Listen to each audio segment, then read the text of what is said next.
तेलंगाना दक्षिण भारत के उन राज्यों में से एक है जहां अरसे से बीजेपी पैर जमाने की कोशिश कर रही है, लेकिन कभी कांग्रेस के कारण, कभी रीजनल पार्टीज के कारण जनाधार बना नहीं पाई।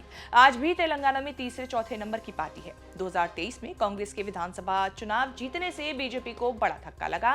केसीआर का विकल्प बनना चाह रही बीजेपी को नकार कर जनता ने कांग्रेस को जिता दिया। तेलंगाना में एमएलसी चुनाव इतना बड़ा नहीं था जितना बड़ा बीजेपी के लिए बन गया। 3 सीटों के चुनाव में बीजेपी समर्थित 2 उम्मीदवार जीत गए। हालांकि बीजेपी की जीत किसी कड़े मुकाबले में या कांग्रेस बीआरएस को हराने से नहीं हुई। बीजेपी ने 3 सीटों पर उम्मीदवार का समर्थन करके चुनाव लड़ा। कांग्रेस केवल एक ग्रेजुएट एमएलसी सीट पर चुनाव लड़ी। बीआरएस चुनाव से बाहर रही। इससे बीजेपी को बड़ा फायदा हो गया। तेलंगाना विधानसभा परिषद में 3 सीटें ग्रेजुएट और टीचर्स के लिए रिजर्व होती हैं। ग्रेजुएट सीट पर ग्रेजुएट ही उम्मीदवार होते हैं, वही वोट देते हैं। टीचर सीट पर टीचर ही चुनाव लड़ते हैं और टीचर्स ही वोट देते हैं। पार्टियां सीधे ना तो चुनाव लड़ती हैं, ना ही उम्मीदवारों को टिकट देती हैं। कई जिला को मिलकर एक सीट बनती है। चुनाव भी ईवीएम से नहीं, बैलेट पेपर से होता है। ग्रेजुएट और टीचर कोटे वाली 27 फरवरी को वोटिंग हुई थी। अब नतीजे आए तो हंगामा मच गया। Medak, Nizamabad, Adilabad, Karimnagar teacher seat BJP समर्थित उम्मीदवार मलका कोमरैया ने जीती। Warangal, Khammam, Nalgonda teacher seat BJP समर्थित निर्दलीय उम्मीदवार श्रीपाल रेड्डी पिंगली ने जीती। मेडक, निजामाबाद, आदिलाबाद, करीमनगर ग्रेजुएट सीट पर बीजेपी समर्थित चौधरी अंजी रेड्डी ने कांग्रेस के नरेंद्र रेड्डी को 5 से ज्यादा वोटों से हरा दिया। तीसरे नंबर पर रहे बीएसपी के प्रसन्ना हरिकिशन, जो कि 60,000 से ज्यादा वोट लेकर बीजेपी की जीत आसान कर गए। अंजी रेड्डी और नरेंद्र रेड्डी दोनों इलाके में एजुकेशनल इंस्टीट्यूशंस चलाते हैं। बाजी अंजी रेड्डी ने मारी। इसी जीत का जश्न बीजेपी इतना बड़ा मना रही है कि पीएम मोदी ने भी जीत की बधाई दे दी। प्रधानमंत्री ने कहा कि मैं तेलंगाना के लोगों को एमएलसी चुनावों में बीजेपी को इतना शानदार समर्थन देने के लिए धन्यवाद देता हूं। हमारे नवनिर्वाचित उम्मीदवारों को बधाई। मुझे अपनी पार्टी कार्यकर्ताओं पर बहुत गर्व है जो लोगों के बीच बड़ी लगन से काम कर रहे हैं।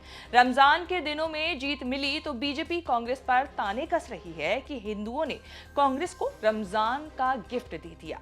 बीजेपी एमएलसी चुनाव की सफलता को इस तरह से पेश कर रही है कि तेलंगाना के 13 जिलों, 43 विधानसभा सीटों और 6 लोकसभा सीटों और 270 मंडलों में हुए चुनावों में जीत हुई हो। करीमनगर के बीजेपी सांसद और केंद्रीय गृह राज्य मंत्री संजय कुमार ने ताना कसा कि ईवीएम पर संदेह जताने वाले राहुल गांधी को अब जवाब देना चाहिए, क्योंकि एमएलसी चुनावों में बैलेट का इस्तेमाल किया गया था। जिस ग्रेजुएट सीट पर कांग्रेस की हार हुई है उसमें 42 विधानसभा सीटों के करीब 3,55,000 वोटर्स ने वोट डाले और बीजेपी को जिता दिया। इशारा ये माना जा रहा है कि एजुकेटेड, ग्रेजुएट और टीचर्स वोटर्स ने बीजेपी ने भरोसा जताते हुए तेलंगाना के बदलते हुए सेंटीमेंट का भी इशारा दिया। तेलंगाना में एमएलसी के छोटे चुनाव में मिली जीत को बीजेपी बड़ा तो बता रही है, लेकिन सच्ची मुच्ची वाला बड़ा चुनाव 20 मार्च को होना है। उन 4 सीटों पर चुनाव होना है जिसमें वोट विधानसभा के एमएलए देंगे। उसमें कांग्रेस की जीत में तब तक कोई दिक्कत नहीं आने वाली जब तक क्रॉस वोटिंग ना हो या कांग्रेस के एमएलए वोटिंग से कन्नी न काट ले।